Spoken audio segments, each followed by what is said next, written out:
जमात तीसरी मजमून उर्दू मौजू ईद-उल-फितर। टाठियो बच्चों अस्सलाम वालेकुम।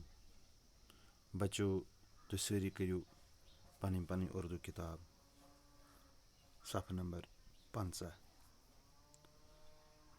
बच्चों यह सबक यथ नाव ईद-उल-फितर यह मकलो तुम पढ़ित तो आज अमिक सवालात करें। तो बच्चों तुम थो नजर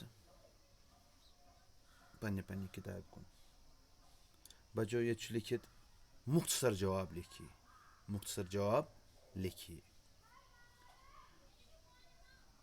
अत 4 पार्ट गुब्रो कस पार्ट छस 4 पार्ट। गोडनिक सवाल ईद-उल-फितर कब मनाई जाती है, यानी ईद-उल-फितर यह जन लकट ईद यथ वन यह कर मनावन।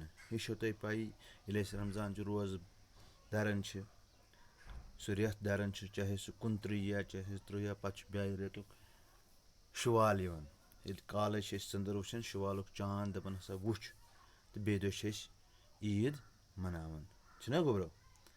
तो गुब्रो अमुक जवाब इत पठन ईद-उल-फितर रमज़ान के महीने भर के रोज़ों के बाद मनाई जाती है। ईद-उल-फितर रमज़ान के महीने भर के रोज़ों के बाद मनाई जाती है। तो दोयम सवाल अमुक ईद की नमाज कहाँ पढ़ी जाती है, यानी ईद हज नमाज यन यह कत पढ़ने। आम नमाज पढ़ान मस्जिदन मज ना गुब्रो पढ़ान, चाहे जुमा 5 वक्त नमाज पढ़ान मस्जिद शरीफस मज। मगर यह जन ईद नमाज यह पढ़ने ईदगाहस मज। कत पढ़ने ईदगाहस मज। गो अमुक जवाब गुब्रो ईद की नमाज ईदगाह में पढ़ी जाती है। ईद की नमाज ईदगाह में पढ़ी जाती है। अमुक 3 पार्ट सदक़े फितर किन को दिया जाता है। सदक़े फितर यथ वन सदक़े फितर क्या गो रोज़ों की खैरात रोज़न हूँ खैरात दिवन।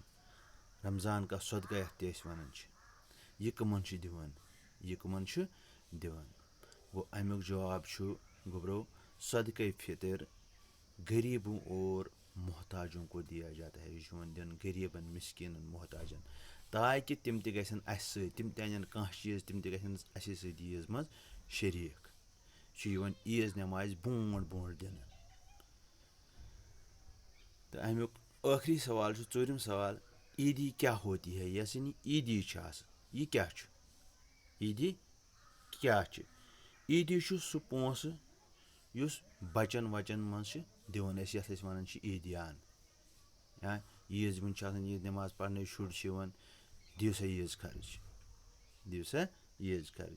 इथे पे अमुक जवाब गुब्रो इत पे ईद के दिन जो रकम बच्चों में बांटी जाती है सह पोस बचन मज बगरावन उससे ईदी कहते हैं, इससे ईदी कहते हैं। तथ वन ईदी क्या वन ईदी।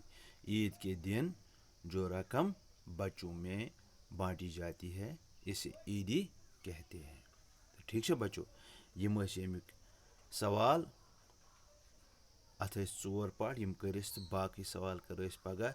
तो बच्चों यम तो यम सवाल याद कर कापी पे लिखित। ठीक है बच्चों। तो चलो बच्चों।